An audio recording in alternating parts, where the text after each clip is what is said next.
오늘 신명기 18장이죠. 18장.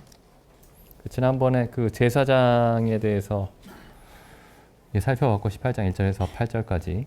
그다음에 오늘은 18장 9절부터 22절까지 읽어보겠습니다. 18장의 그 9절부터 14절까지 제 성경에는 소제목이 이렇게 돼 있어요. 다른 민족들의 가증한 행위 이렇게 되어 있고 15절부터 22절까지는 그 소제목이 선지자를 일으키실 약속 이렇게 되어 있습니다. 그런데 쭉 읽어보시면은 9절에서 22절까지 말씀이 한 가지 주제로 이해할 수 있습니다. 하나의 주제로. 읽어보겠습니다. 18장 9절. 내 하나님 여호와께서 내게 주시는 땅에 들어가거든 너는 그 민족들의 가증한 행위를 본받지 말 것이니 그 아들이나 딸을 불 가운데로 지나게 하는 자나 복술자나 길흉을 말하는 자나 요술하는 자나 무당이나 진언자나 신접자나 박수나 초혼자를, 그러니까 초혼자는 혼을 불러들이는 사람이죠. 혼을, 죽은 사람의 혼을, 실제 죽은 사람의 혼은 아니고요. 죽은 사람의 혼을 불러들인다고 주장하는 그런 능력이 있다라고 사람들이 흔히 생각하는 사람들. 초혼자를 너희 중에 용납하지 말라. 무릇 이런 일을 행하는 자는 여호와께서 가증히 여기시나니 이런 가증한 일로 인하여 내 하나님 여호와께서 그들을 내 앞에서 쫓아내시느니라. 너는 내 하나님 여호와 앞에 완전하라. 내가 쫓아낼 이 민족들은 길흉을 말하는 자나 복술자의 말을 듣거니와, 무당이죠, 무당. 복술자의 말을 듣거니와 내게는 내 하나님 여호와께서 이런 일을 용납치 아니하시느니라. 15절. 내 하나님 여호와께서 너희 중 내 형제 중에서 나와 같은 선지자 하나를 너를 위하여 일으키시니 너희는 그를 들을지니라.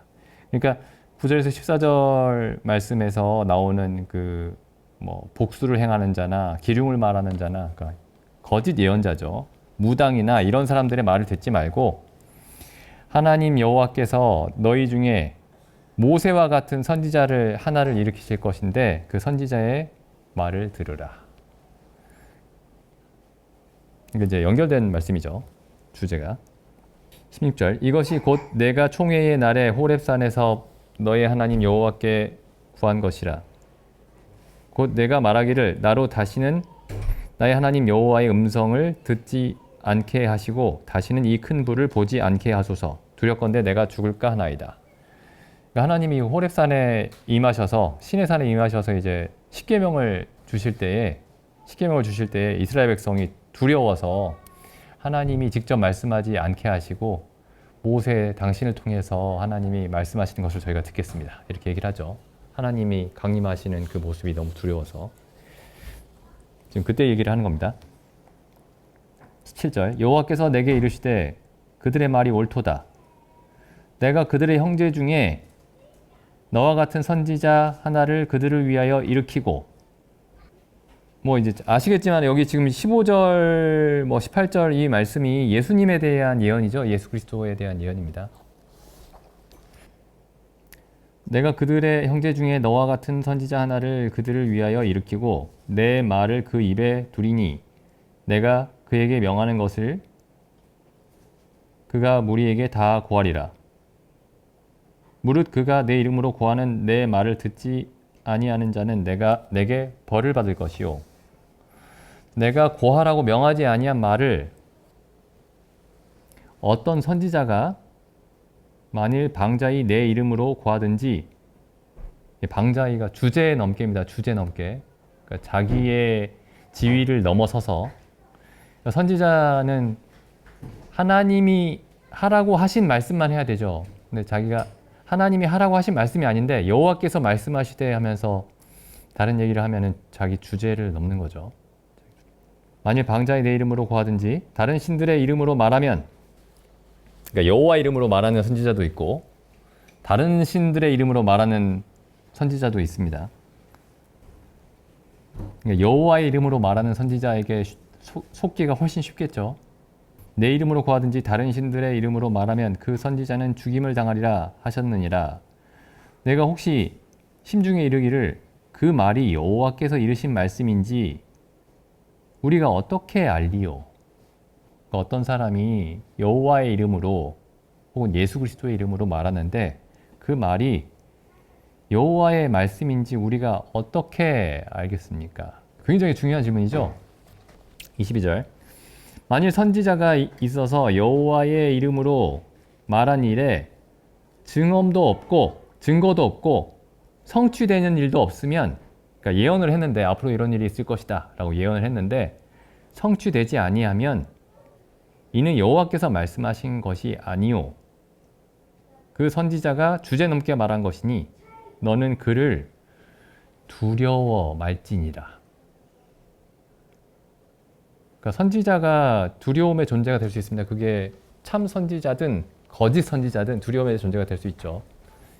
여호와 이름으로 말하고 예수 그리스도 이름으로 말하고 그렇게 말을 하면 두려움의 존재가 될 수 있는데, 그 선지자의 말이 참 하나님이 보내신 선지자면은, 선지자가 아니면 두려워하지 마라. 전혀 두려워하지 마라.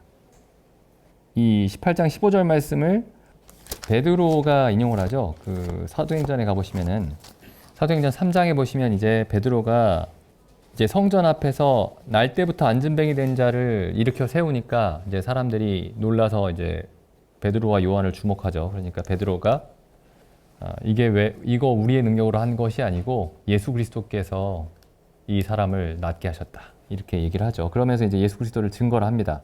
사도행전 3장에 보시면은 3장 22절.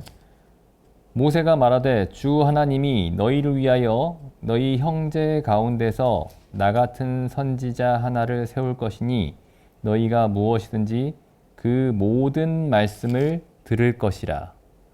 누구든지 그 선지자의 말을 듣지 아니하는 자는 백성 중에서 멸망받으리라 하였고, 또한 사무엘 때부터 오므로 말한 모든 선지자도 이때를 가리켜 말하였느니라. 그러니까 예수 그리스도의 오실 때를 가리켜서 말한 것이다.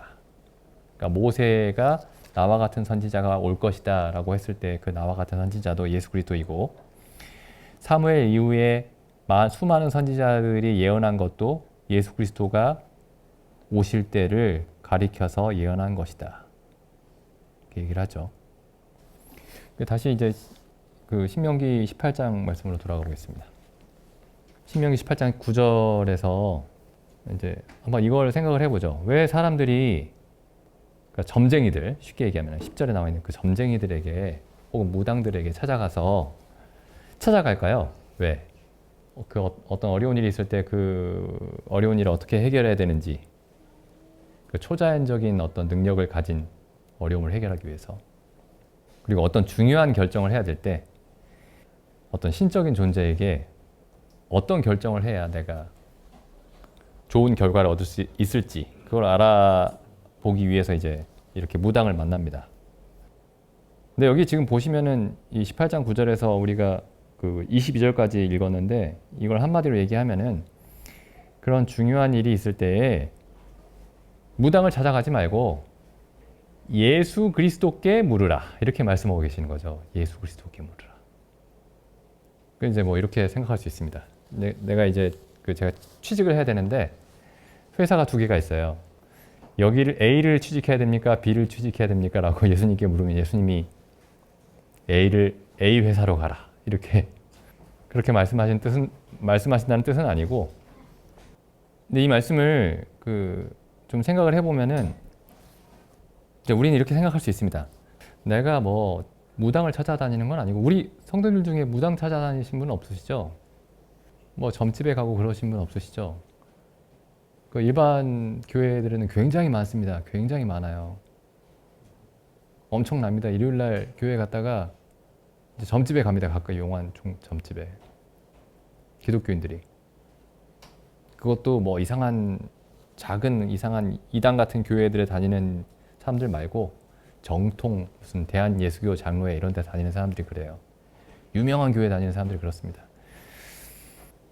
하나님은 속 시원하게 말씀 안 해주시고, 지옥에 가지 않고 천국에 가는 방법만 알려주시고, 그 다음에 다 잘 되게 해주실 거다, 하나님만 믿어라, 이런 말씀만 하시고, 정확하게 뭘 해라, 뭐 어디에 투자해라, 뭐 이런 말씀 안 하시잖아요. 어느 땅을 사라. 그런 말씀 안 하시는데 점집에 가면 해주잖아요. 여기 사십시오. 근데 사실 우리가 어떤 점을 보러 다니는 게 아니더라도 세상에 이런 무당들이 굉장히 많습니다. 그러니까 소위 어떤 전문가라는 이름을 달고 그 무당 노릇을 하는 사람들이 많아요. 아니면 그 사람들은 무당 노릇을 하는 건 아닌데 그냥 전문적인 지식, 어떤 기술에 대해서 얘기를 하고 있는데 듣는 사람들이 그걸 무당의 말처럼 듣는 겁니다. 그러니까 보통 이 사람들이 뭘 얘기하냐면은 어떻게 하면 성공한 삶을 살 수 있을지, 어떻게 하면 행복한 삶을 살 수 있을지, 어떻게 하면 자녀들을 잘 양육할 수 있을지, 어떻게 하면 좋은 교육을 시킬 수 있을지, 뭐 이런 얘기들을 막 하는 거예요. 그런 얘기들이 분명히 귀담아 들을 만한 얘기들이 있습니다. 분명히 귀담아 들을 만한 얘기들이 있는데, 근데 그게 어떤 전문적인 기술 혹은 전문적인 어떤 정보지, 내가 이 사람 말을 잘 들으면은 행복하게 살 수 있다. 이 사람들의 말을 잘 들으면 성공하는 삶을 살 수 있다. 그런 건 전혀 아닙니다. 근데 너무 당연한 얘기인데 우리가 놓치는 경우가 많은 것 같아요. 그래서 세상에 그런 좋은 이야기들을 하는 사람들의 얘기를 들을 때, 뭐 동영상으로나 아니면 글을 읽을 때 좀 그런 거를 생각하면서 읽어야 됩니다. 우리가 그 사람들의 얘기를 들을 때 혹시 무당의 말을 듣듯이 듣고 있는 건 아닌가. 그런 경우가 너무 많은 것 같아요. 이제 예수님이 이제 하나님은 대신 이렇게 말씀하셨습니다. 나와 같은 선지자, 모세와 같은 선지자 하나를 너를 위해서 일으키시리니 15절 너희는 그의 말을 들을지어다. 우리가 이제 앞날에 대한 어떤 두려움 때문에 사람들이 이제 무당을 찾아가죠. 혹은 욕심 때문에. 그래서 내 인생을 지키기 위해서. 혹은 내 인생을 더 낫게 만들기 위해서. 근데 하나님은 뭐라고 말씀하시냐면 내 아들의 얘기를 들으라. 이렇게 말씀하시죠. 마태복음에 가보시면은 마태복음 17장에 가보시면 이제 예수님이 베드로와 야고보와 요한, 사도 요한 이 셋을 데리고 산에 올라가셔서 그 형체가 변하는 그런 사건이 있죠. 근데 이 셋을 데리고 이제 그 산에 올라가셨는데 형체가 변하면서 그때에 17장 3절에 보시면 모세와 엘리야가 나타났습니다. 모세와 엘리야가. 그러니까 모세는 가나안 땅에 들어가기 전까지 가장 큰 선지자고 엘리야는 가나안 땅에 들어간 이후에 가장 큰 선지자입니다. 그러니까 선지자의 대표예요. 이 둘이. 근데 이제 이 모습을 보고 4절에 베드로가 이렇게 얘기합니다. 베드로가 예수께 여짜와 가로되 주여 우리가 여기 있는 것이 좋사오니 주께서 만일 원하시면 내가 여기서 초막셋을 짓되 하나는 주를 위하여 하나는 모세를 위하여 하나는 엘리야를 위하여 하리이다. 이렇게 말할 때에 호련히 빛난 구름이 저희를 덮으며 구름 속에서 소리가 나서 가로되 이는 내 사랑하는 아들이요 내 기뻐하는 자니 너희는 저의 말을 들으라. 너희는 저의 말을 들으라. 그러니까 우리는 예수 그리스도의 말만 듣게 되어 있습니다. 그러니까 모세와 엘리야가 결국에 했던 얘기도 뭐냐면 너희는 장차 오실 그분의 이야기를 들으라 라고 했던 게 모세와 엘리야의 예언을 혹은 구약의 모든 선지자의 예언을 요약하면 장차 오실 메시아의 하나님의 아들의 말씀을 들으라가 구약의 요약입니다. 아까 모세가 했던 말과 같은 말이죠. 신명기에서 모세를 통해서 하나님이 하신 말씀과 여기 다시 신명기 18장 15절 보시면 너희는 그를 들지니라.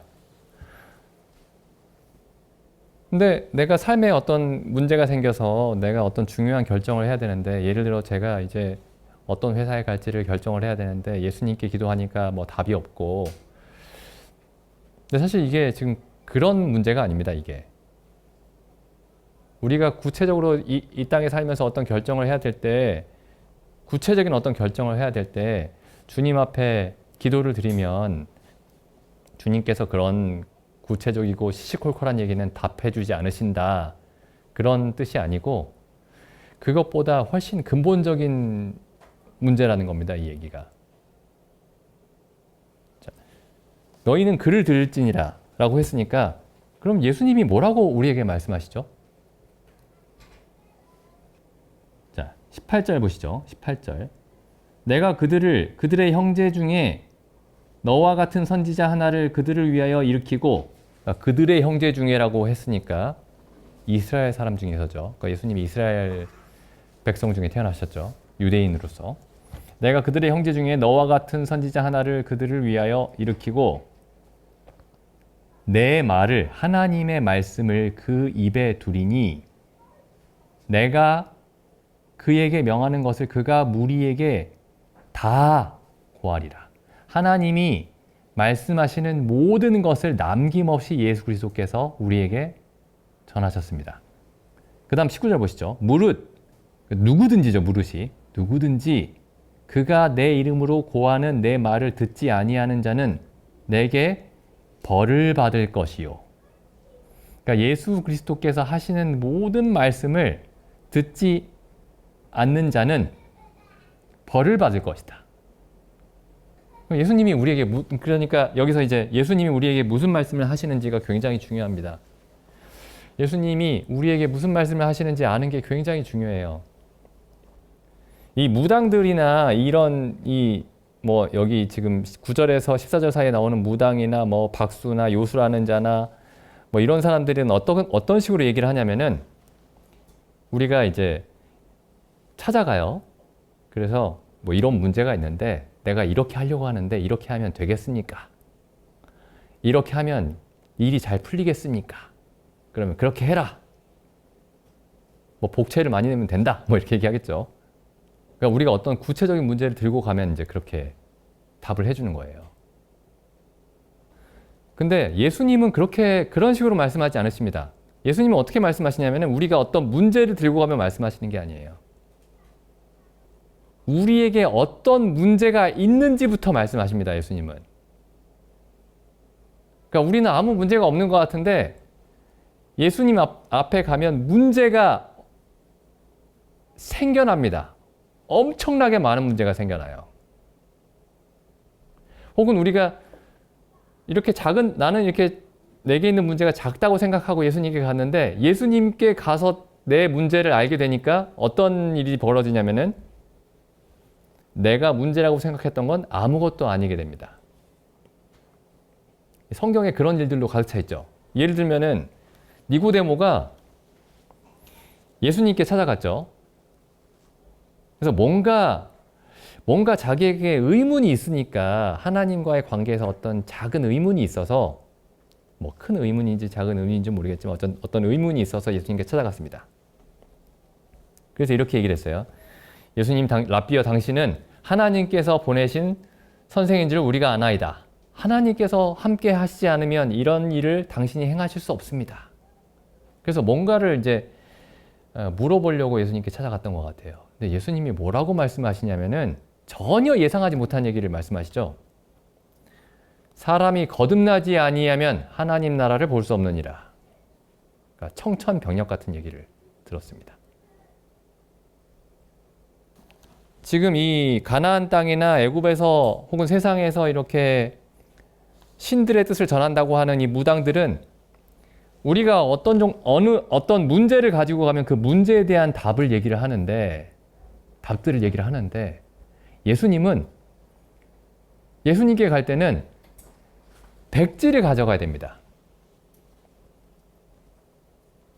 그래서 예수님은 우리가 우리 삶에 처음부터 끝까지 무엇을 해야 할지를 말씀해 주세요. 그러니까 우리 삶의 어떤 문제들에 대해서 그 문제들을 해결하는 방법들에 대해서 말씀하시는 게 아니고 우리 삶이 어떻게 시작해야 되고 그 삶이 어떻게 이루어져야 되고 그 삶의 목적이 무엇인지를 처음부터 끝까지 다 말씀하십니다. 여기 요한복음 1장에 가보시면은 요한복음 1장 1절 보시죠. 태초에 말씀이 계시니라. 이 말씀이 하나님과 함께 계셨으니 이 말씀이 곧 하나님이시니라. 이 말씀은 곧 하나님이시니라. 이 태초부터 있는 말씀이 예수 그리스도시죠. 예수 그리스도십니다. 근데 예수 그리스도께서 이제 사람이 되시기 전에 사람이 되시기 전에 대해서 지금 말씀하고 있죠. 2절. 그가 태초에 하나님과 함께 계셨고, 우선 3절 보시죠. 만물이 그로 말미암아 지은 바 되었으니 지은 것이 하나도 그가 없이는 된 것이 없느니라. 그러니까 하나님이 만물을 창조하실 때에 만물을 말씀으로 창조하셨죠. 그 말씀이 없이 창조된 것은 단 하나도 없다. 이런 뜻이죠. 이 말씀이. 천지와 만물 가운데 하나님의 말씀을 통해서 이루어지지 않은 그 어떠한 것도 없다. 이게 창세기 1장과 1장에서 우리가 보는 사실입니다. 하나님이 모든 만물을 오직 그 말씀을 통해서 창조하셨다. 근데 이게 지금 창조에 관한 말씀일 뿐만 아니라 창세기 1장의 창조에 관한 말씀일 뿐만 아니라 우리 삶에 대한 그리스도인의 삶에 대한 어떤 비유이기도 해요. 영적인 비유입니다. 그럼 이 말의 의미가 뭐냐면은 우리의 삶 속에 일어나는 모든 일들이 그 말씀이 없이 된 것은 하나도 없어야 된다라는 그런 말씀입니다. 그러니까 하나님이 우리의 삶에서 종교적인 부분 있죠. 신앙적인 부분, 그 부분을 하나님의 뜻대로 행하시겠다라고 말씀하시는 게 아니고 우리 삶 전체를 하나님이 그 말씀으로 운행하시겠다. 그 아까 모세를 통해서 하나님이 하신 말씀이 이런 의미입니다. 너희 형제 중에 나와 같은 선지자를 일으킬 것인데 너희는 그의 말을 들어야 한다. 라고 했을 때 그의 말이, 예수 그리스도의 말이 우리에게 몇 가지, 반드시 해야 될 몇 가지 일들을 말씀해 주시는 게 아닙니다. 예를 들어서 내가 너희 죄를 위해서 죽을 테니까 그걸 믿고 죄 사함을 받아라. 그 다음부터는 너희가 알아서 잘 살면 된다. 그렇게 말씀하시는 게 아니라는 거죠. 그 다음부터는 너희가 적절히 선하다고 생각하는 것들을 잘 가려서 신중하게 살다가 하늘나라에서 만나자. 그렇게 말씀하시는 게 아니고 만물을 1장 3절에 만물을 그로 말미암아 지으시겠다. 우리 마음속에 있는 모든 생각을 그로 말미암아 지으시겠다. 그래서 우리가 아까 신명기 말씀 보면서 너희는 그의 말을 들으라 라는 이 말씀을 보면서 우리는 예수님 믿지? 예수님 믿으니까 우리는 그의 말을 듣고 있는 거야. 과연 그렇게 생각할 수 있는지. 그의 말이, 예수님의 말이 우리 삶에서 중요한 몇 가지 문제에 국한되어 있으면 우리는 그것들만 알고 나는 그의 말을 듣고 있구나. 죄사함 믿으라는 거 믿고 있고 교회에 열심히 다니라는 거 믿고 있고 성경 열심히 보라는 거 믿고 있고 그렇게 생각할지 모릅니다. 그런데 그의 말이 예수님의 말씀이 우리 삶 전체에 대해서 말씀하고 있다면은 문제가 달라지죠. 어쩌면 우리가 그의 말에 대해서 그의 말을 다 모를지도 모릅니다. 그냥 다 알고 있다고 생각하고 있을지도 몰라요. 그냥 예수 믿고 죄사함 받으면 그게 결국 그 얘기 아닌가? 예수님의 말씀을 믿는다는 게. 그리고 교회 생활 좀 열심히 하고. 한번 이제 성도님들이 한번 그 질문을 각자 해보셨으면 좋겠습니다. 너희는 그의 말을 들으라고 했을 때 우리는 그분의 말씀이 무엇인지 알고 있는가? 그분이 원하시는 게 뭔가? 하나님이 예수 그리스도를 통해서 우리에게 말씀하신 그 명령들이라는 게 도대체 뭔가? 요한복음, 여기 에베소서 1장 20절입니다. 그 능력이 그리스도 안에서 역사하사, 그 능력은 19절에 나와 있는 우리에게 베푸신 능력이죠. 믿는 우리에게 베푸신 능력. 20절. 그 능력이 그리스도 안에서 역사하사 죽은 자들 가운데서 다시 살리시고 하늘에서 자기의 오른편에 앉히사 모든 정사와 권세와 능력과 주관하는 자와 이 세상뿐 아니라 오는 세상에 일컫는 모든 이름 위에 뛰어나게 하시고 또 만물을 그 발 아래 복종하게 하시고 그를 만물 위에 교회의 머리로 주셨느니라. 여기 그리스도가 너희는 그의 말을 들으라 라고 말씀하셨는데, 그리스도가 누구시냐면은 어떤 종교의, 기독교라는 종교의 가장 뛰어난 혹은 최고의 교사가 아닙니다. 하나님의 뜻을, 하나님의 명령의 중요한 몇 가지를 가르쳐 주시는 그런 교사가 아니고, 왜 그의 모든 말을 들어야 하냐면은 그가 누구냐면은 모든 만물을 다스리는 분입니다. 하나님이 모든 만물을 다스리는 분으로 세우셨습니다. 그리고 교회하고 관계에 있어서는 이분이 어떤 분이시냐면은 교회의, 우리죠, 우리 모두입니다. 성도님들 모두 교회의 머리이십니다. 머리. 그럼 그분이 우리의 머리이시고 우리가 그리스도의 몸의 지체들이죠. 이 말을 한번 잘 생각해 보십시오. 그리스도를 우리를 교회로 만드시고 그분의 몸으로 만드시고 각각 우리 성도님들 각각을 그 몸의 지체들, 손, 발, 손가락, 발가락 이렇게 만드시고 예수 그리스도를 그 몸의 머리로 주셨습니다. 그리고 나서 너희는 그의 말을 들으라 라고 했다고 한번 생각해 보십시오. 그럼 그 얘기가 무슨 뜻이냐면은 우리가 머리가 가끔씩 이렇게 우리에게 우리 몸을 생각해 보면 머리가 몸의 여러 지체들에게 가끔씩 중요한 명령을 전달하는 게 아닙니다. 365일 24시간 매 순간 매 초마다 계속 명령을 전달하고 있어요. 예를 들어서 제 엄지손가락이 이 엄지손가락이 어떤 명령을 전달했습니다.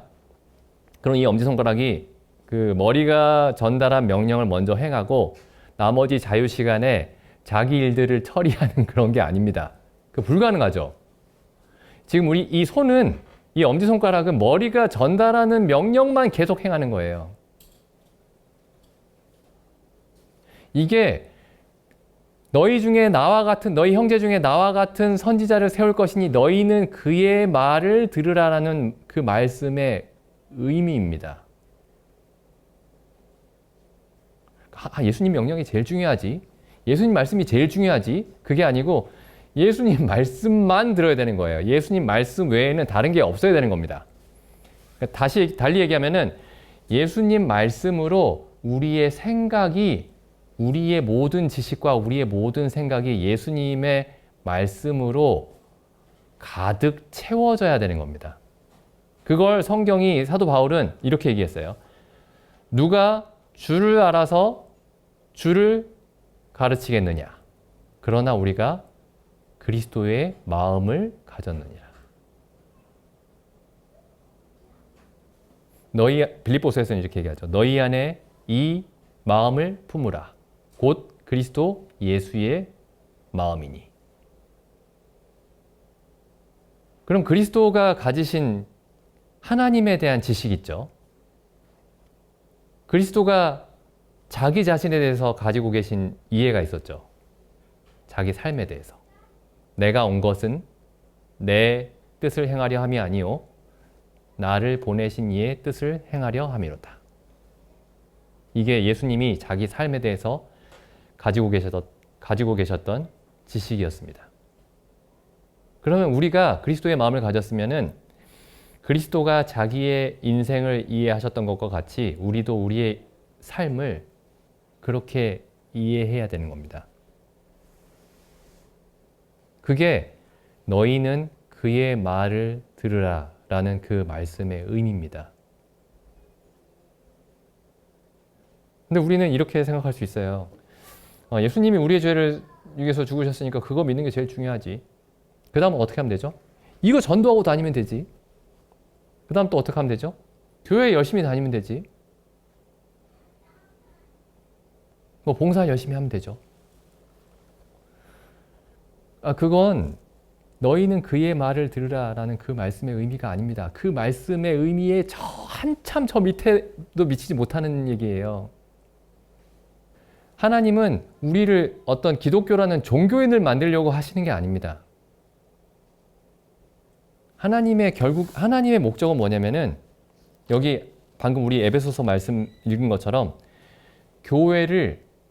그리스도를 그 교회의 머리로 주시는 것이 하나님의 목적입니다. 그래서 그 머리 대신 그리스도가 그 몸의 각 지체들을 우리의 머리가 우리 몸의 각 지체를 움직이듯이 그렇게 움직이려는 것이 하나님의 목적입니다. 그러니까 각 지체들이 그리스도의 마음을 온전히 이해하고 그리스도가 추구했던 그 삶을 추구하게 하는 것이 하나님의 목적이었던 겁니다. 그 말씀을 이제 달리 표현하면 이렇게 사도 바울이 이렇게 표현하고 있어요. 그 로마서에 보시면 로마서 8장 29절입니다. 하나님이 미리 아신 자들로 또한 그 아들의 형상을 본받게 하기 위하여 미리 정하셨으니. 그럼 어떻게 하면은 너희는 그의 말을 들으라 라는 그 말씀, 너희는 그 예수 그리스도의 하나님의 아들의 말을 들으라 라는 그 말씀이 어떻게 하면은 이루어질까요? 유일한 방법이 여기 있습니다. 8장 29절. 그 아들의 형상을 본받게 되어야만 그때야 비로소 그 아들의 말을 들을 수 있습니다. 그 아들의 말을 이해조차 할 수 없어요. 만약에 이렇게 되지, 이 일이 없으면 그 아들의 형상이 우리 마음속에 이루어지지 않으면 그 아들의 말이 이해가 안 됩니다. 기껏해야 이렇게밖에 안 되는 거예요. 성경 열심히 읽어라. 교회 열심히 다녀라. 죄 용서받은 거 굳게 믿어라. 이거밖에 안 되는 겁니다. 전도 열심히 해라. 사람들이 이 29절부터 쭉 이어지는 말씀인데 이게 29절 말씀을 빼고 그 다음 말씀들을 읽습니다. 예를 들면 이런 거예요. 31절. 만일 하나님이 우리를 위하시면 하나님은 우리를 위하신대요. 29절에는 관심이 없습니다. 그 우리가 누구냐면은 그 아들의 형상을 본받게 하기 위해서 정해진 사람들입니다. 그러니까 그 목적이, 그 삶의 목적이, 그 존재의 목적이 그 아들의 형상을, 마음이죠. 내면의 형상을 본받는 것이 그 삶의 모든 목적인 그 사람들을 31절에 위하신다. 그러니까 우리가 제가 지금 드리는 말씀이 그 예수님처럼 완벽하게 살아야 된다. 매 순간을 완벽하게 살아야 된다. 그런 말씀을 드리는 게 아닙니다. 어떻게 그렇게 살 수 있겠어요? 근데 한 가지 우리가 분명하게 이해해야 되는 게 뭐냐면은 우리를 거듭나게 하신 목적이 뭐냐? 혹은 애초에 사람을 만드신 목적이 뭐냐? 그 목적은 하나님의 아들의 형상을 본받음으로써 하나님의 형상을 본받게 하기 위해서 지으신 것이지, 그리고 그런 사람들을 31절에 그런 사람들을 위하시는 것이지 그 일을 이루기 위해서 위하시는 겁니다. 그 일을 이루기 위해서. 우리 마음을 기분 좋게 해주고 우리 마음에 평안이 넘치게 하고 우리 마음에 즐거움이 넘치게 하고 우리를 어려운 일이 있을 때 달래주시려고 우리를 위하시는 게 아니고 29절에 그 목적을 이루시기 위해서 우리를 위하고 계시는 겁니다. 그러니까 이게 첫 단추예요. 29절이. 성경의 첫 단추. 첫 단추가 분명하지 않으면 모든 게 다 엉망이 됩니다. 다른 거 잘 다 끼워도 처음부터 다시 끼워야 돼요. 이 로마서 8장 29절 말씀을 요한복음에서는 이렇게 표현을 했습니다. 요한복음 말씀 보시죠.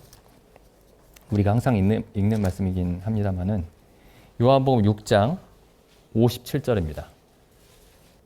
살아계신 아버지께서 나를 보내심에 내가 아버지로 인하여 사는 것 같이 나를 먹는 그 사람도 나로 인하여 살리라. 내가 사는 것 같이, 내가 아버지로 인하여 사는 것 같이 나를 먹는 그 사람도 나로 인하여 살리라. 58절에 이렇게 돼 있죠. 영원히 살리라. 이게 영생입니다. 영생. 그래서 다시 신명기 말씀으로 마지막으로 다시 돌아가서 그 말씀을 마지막으로 한번 읽어보겠습니다. 다시 신명기 18장 15절. 내 하나님 여호와께서 너희 중 내 형제 중에서 나와 같은 선지자를 하나를 너를 위하여 일으키시리니 너희는 그를 들을지어다.